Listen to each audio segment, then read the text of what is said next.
恭喜你，完成大老王课堂的学习。我们继续啊，刚才就是讲的这个江青，他在延安之前是在上海那边当演员呢，还算是小有名气啊。包括他这个新式的这个婚姻，包括他的这个思想，是吧？当时的话，跟着然后的话，也就是因为这样，就是当时的叫做新青年嘛，进步青年还是怎么，就喜欢追逐这个新潮的哈。当时的这个共产主义的这个思想呢，在那个时代就相当于我们现在的币圈啊，类似于什么 AI 呀，是吧？我们现在是科技为主，当时的话可能是一个思想，比如说孙中山的三民主义啊，然后共产党的这个共产主义啊等等，它可能是着重于在这个思想的开放，打破原来的这个我们以前封建这个体系哈，引入了这个新的这种思想，也就是我们讲的现在，也就是一个社会的热点嘛，就是将来一个发展的一个方向。所以说有很多人在这里面，比如说他到了黄埔军校是吧，就往黄埔军校发展，然后他到了这个就是参加了这个地下党，就到共产党这边发展哈，所以也就相当于我们现在就是抓住风口的那个意思啊。那刚才讲的一个重点就是讲到江青的，就是在上海呢，其实有第二个，就他刚刚不讲他结婚吗？结婚后不久了，然后跟另外一个新青年，就是我们的这边讲的叫做黄进化名啊，其实是真名是叫做于启威啊，于启威的，这个后面也是早期天津那边的，应该是地下党吧。后面他解放后官也当得很高啊，也当到这个部长级别的哈。天津市任过市长，也是部长级别的。那这个他家这个里面呢，这个几代都是很出名的，包括他的曾祖父就叫做好像是明霞，是晚清的这个进士，在甲午战争后就任了台湾的这个布政司，然后还想再建立一个就是叫做台湾什么民主国，比较早的。然后他的祖父呢，就是在日本、德国留学过，然后的话就当了这个北洋军阀，大家知道吧？就是在清朝被袁世凯这个上任过来之后，是吧？推翻了这个清朝之后，在袁世凯那个时候军阀时期就任了工艺局局长，再往后面他的这个就是刚才讲的这个叫于启威了。于启威他之后呢，其实还有比较出名的人哈，比如说俞正声是吧？大家应该知道吧？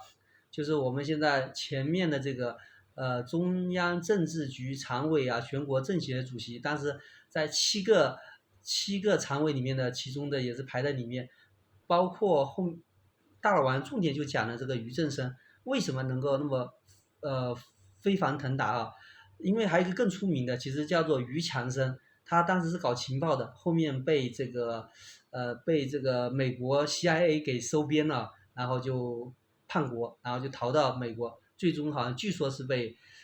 追杀，但是的话也有讲说是007里面情节，可能没有真的杀死，相当于被 CIA 保护，然后放了个名头，又到另外一个地方去生活了。那这个俞正声他按理来讲呢，出了这么大的事，他作为他的兄弟是吧，他应该是愤的不可能再风生水起了，但是他有跟这个就是有这个内部啊，跟比如说他的父亲好像是提拔过江泽民江主席，然后他自己的跟这个邓朴方呢又是发小，而且邓朴方当时在文革的时候因为他父亲被打倒，所以他差点跳楼啊，差点命都要丢了哈，也是这个俞正声当时在这个在秦皇岛还是在什么地方去救了他一命啊，所以说他后面就混得风生水起。包括说，大家好，我是一休，今天大老王有直播啊，讲了一下这个江青的故事啊，我觉得还是挺有意思的，大家感兴趣的可以去看一下它。其中呢，从中呢，他引出了一个，就是江青他的这个婚姻的历史啊。江青大家应该知道他的原名嘛，是叫做，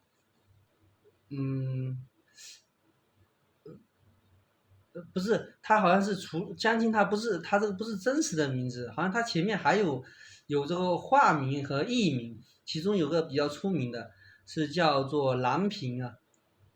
然后的话，在历史上，其中有一个新闻比较出名的，就是说当时在西湖，还是说在西湖边上的一个什么，叫做六什么的一个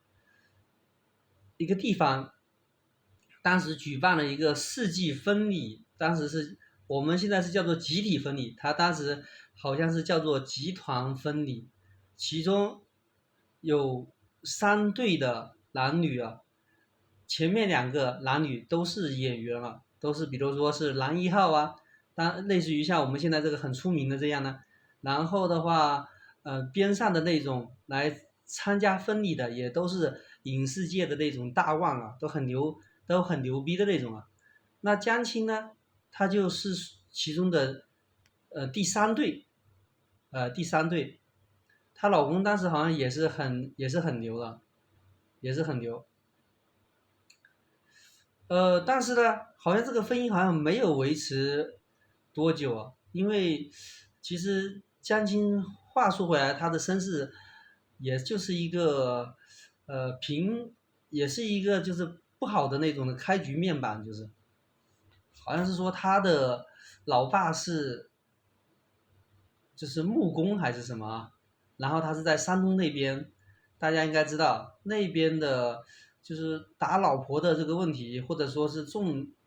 就是男子气概的这种可能比较严重吧，是不是就也叫做大男子主义之类的啊？所以说当时江青他老妈没有少被挨揍，估计顺带他自己可能也是被打了，所以江青对他的老爸呢，可能好感度上可能会差一点，也可能也因此就是练就了他自己这个女强人的这种的就是性格吧，有可能也是独立比较，相当于比较早的这种成熟或者是独立吧。